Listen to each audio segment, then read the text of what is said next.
Buenas tardes, profesor Javier Lescano, compañeros. El tema que nos correspondió es la Guerra de los Mil Días, integrantes Magda Ríos y Nadia.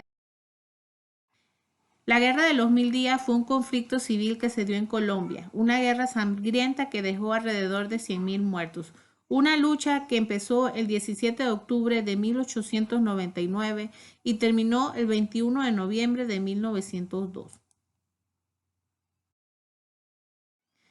Colombia a finales del siglo XIX y principios del siglo XX.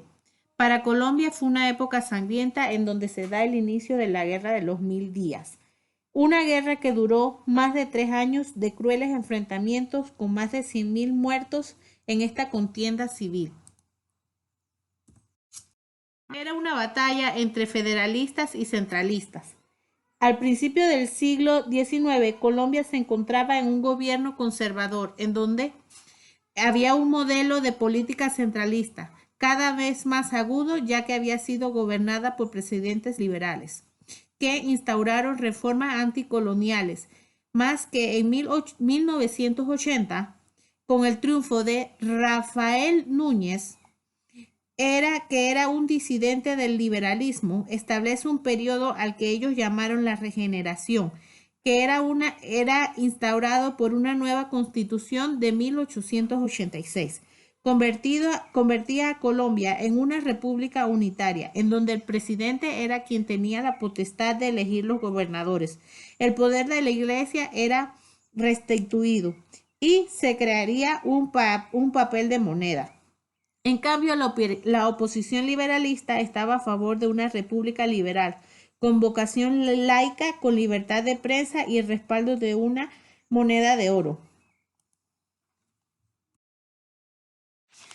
Pero en 1898, con el triunfo de Manuel Antonio San Clemente, la situación no cambiaba.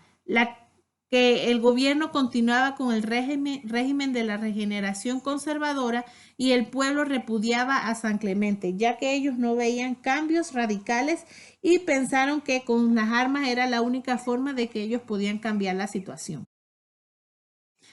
El inicio de la guerra. Esta se da el 17 de octubre de 1889 en Santander, bajo el mando del liberal Pablo Emilio Villar. Este ordena a las tropas atacar a las tropas improvisionadas en el Bucaramanga, iniciando una guerra que duró más de 1000 días. Reclutamiento de niños, hombres y mujeres. Los niños eran reclutados ya que iban a ser los que iban a sustituir a los caídos en batalla. Las mujeres eran utilizadas como cocineras, enfermeras y también incluso fueron utilizadas para algunas batallas, ya que el gobierno solo tenía 9.000 hombres, la mayoría de escasos recursos, y estos estaban bajo el mando de Rafael Uribe, del general Benjamín Herrera y del general Justo Leonidas Durán. El apoyo de Venezuela en la guerra. Venezuela apoyaba la guerra. Esta se dio bajo la presidencia de Cipriano Castro, quien apoyaba la causa liberal. Este pensaba que con una unificación de ambas naciones, como cuando eran la Gran Colombia, este permitió que en su país civiles se prepararan para que hicieran emboscadas a Colombia, puesto que en los puntos de Barranquilla y el río Magdalena, que eran controlados por el ejército gubernamental, también traspasaban armas, los mandos de las tropas venezolanas contra los conservadores, que esto hizo que el gobierno rompiera relaciones con Venezuela. La batalla de Peraloso. Esta se da en Santander, en el río Magdalena, en esta área que podemos observar aquí, en esta área de aquí, y esta inicia el 15 de diciembre de 1899, en donde los liberales perdieron la batalla y el 24 de diciembre los conservadores entran triunfadores a la plaza de Pamplona. En esta ocasión estaban cruzaron el río y había un muro de piedra y estos estaban bajo el combate del general Rafael Uribe Uribe. Lucharon toda la noche y el 24 de diciembre los atacan y ellos logran ganar esa batalla. La batalla de Palo Negro. Esta batalla duró alrededor de 16 días, iniciando el 11 de mayo de 1900 en Palo Negro, Santander, comandados por una parte los conservadores por Próspero Pinzón y por otra parte los liberales por Rafael Uribe Uribe y Gabriel Vargas Santos. En esta ocasión, el ejército del gobierno, con más de 20.000 hombres, y los liberales, con 8.000 hombres, llegaron a Santa Fe de Colombia. Los liberales no tenían muchos suministros y el 26 de mayo se ven obligados a rendirse con 4.600 muertes, en donde los liberales días después se sitian durante un mes por el gobierno del ejército conservador. De guerrillas. Después de Palo Negro, las fuerzas liberales quedaron gravemente abismados y los combates contra el ejército nacionalista continuaron de manera irregular. Los comandantes preparados continuaron luchando con las tropas a pequeñas escalas, dejando puntos importantes del país al mando de fuerzas irregulares. De esta manera, la lucha entre los bandos se trasladó a cada pueblo, proliferando por todo el país las guerrillas, aunando a las milicias que ya existen desde la guerra de los grupos de los guerrilleros sin formación militar actuaban con sus armas preferidas, el machete. La invalable guerrilla fue dirigida por figuras como Ramón Darío, fue un trabajador de las minas frías en el Contralo. Fue a quien contraló sus guerrillas en el departamento de la Tolima, saqueando ansiadas, bloqueando el transporte entre Bogotá y el río Magdalena.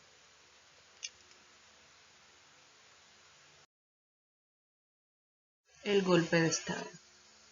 La llegada de San Clemente a la presidencia había agudizado el conflicto entre los liberales y conservadores, y más aún entre los conservadores históricos y los nacionalistas, por ser el hombre de avanzada edad.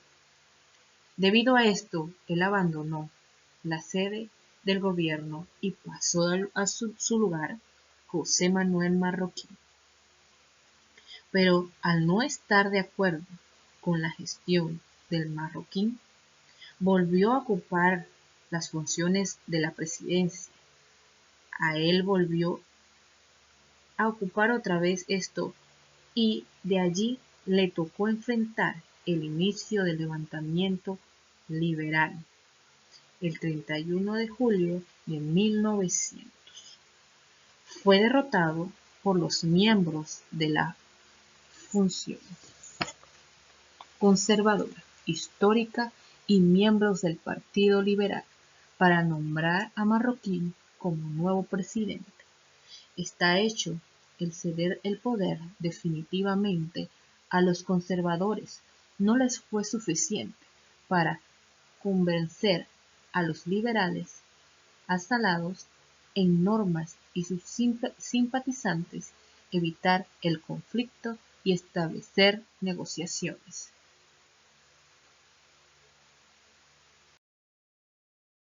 Los tratados de Wisconsin.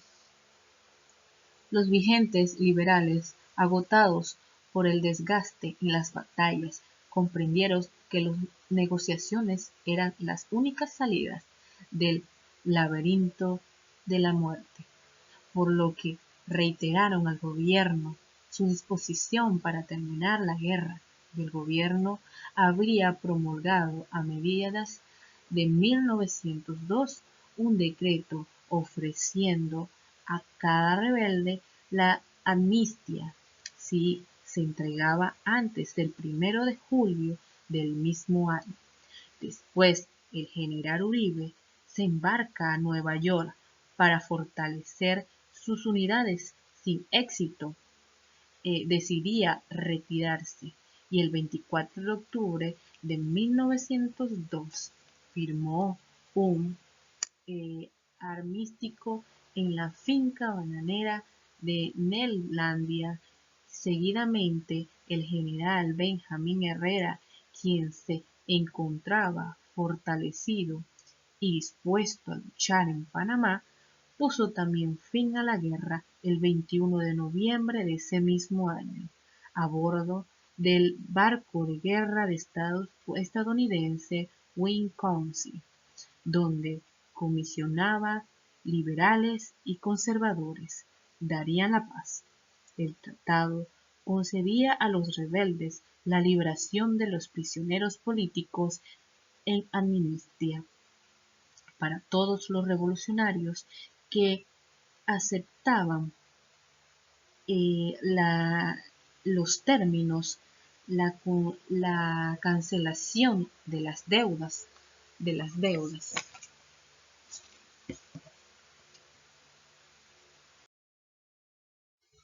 Rafael Uribe Uribe. Establecida la paz, las guerras civiles se convirtieron como hechos desagradecidos que eran necesarios no continuar reproduciendo en el profundo daño que dejaron y no tardaron en hacerse manifestar a la recriminación entre los propios compartidarios. El general liberal Rafael Uribe Uribe, después de los estériles batallas de la guerra, firma el armisticio y se incorporó nuevamente en la vida política Colombia. Si antes fue partidario de las armas, ahora que había visto por consecuencia las guerras, se dedicó a impulsar cambios políticos y sociales a través de la concordia. El doctor de leyes y periodista, fue miembro del gobierno de Rafael Reyes en 1905, fungiendo como diplomático en el país de Sudamérica, impulsó la educación. La separación de Panamá. Antes de la Guerra de Panamá, pertenecía a Colombia. Este territorio fue un lugar muy importante para los líderes del mundo, del general Benjamín Bertal. El ambicioso proyecto de un canal de Panamá, quien daría paso a los océanos, ya estaba en manos de una débil empresa francesa. Estas se declararon en quiebra y el gobierno colombiano aplazó la construcción a manos de los franceses con el motivo de la guerra civil. Durante los conflictos de los liberales se adueñaron de la zona, se adueñaron del ferrocarril y bloquearon los pasos de los barcos y abastecieron a las tropas del gobierno en 1901 y 1500 liberales entraron a la ciudad de Colón en vagones de ferrocarril. Entonces, en ese entonces lograron que la comunicación de los militares fuera extorsionada, y esta fue una de las claves para que Estados Unidos mandara a sus acosados al Istmo de Panamá con la afinidad de asegurar el paso en la importante vía comercial, proteger el patrimonio de empresarios americanos en el territorio.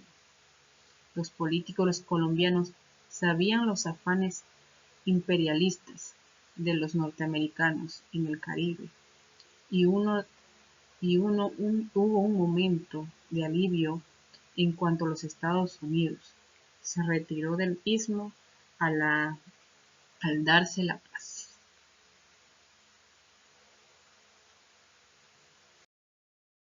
Conclusión. Concluimos que la Guerra de los Mil Días fue una cruenta lucha entre los partidos políticos liberales y conservadores, y es triste saber que la mayoría de los panameños no conocen nuestra historia patria. Se considera la Guerra de los Mil Días como uno de los antecedentes más importantes de la separación de Panamá de Colombia, pues nuestro país sufrió dificultades y vejámenes por los colombianos. Gracias a los héroes alcanzamos por fin la victoria. Gracias.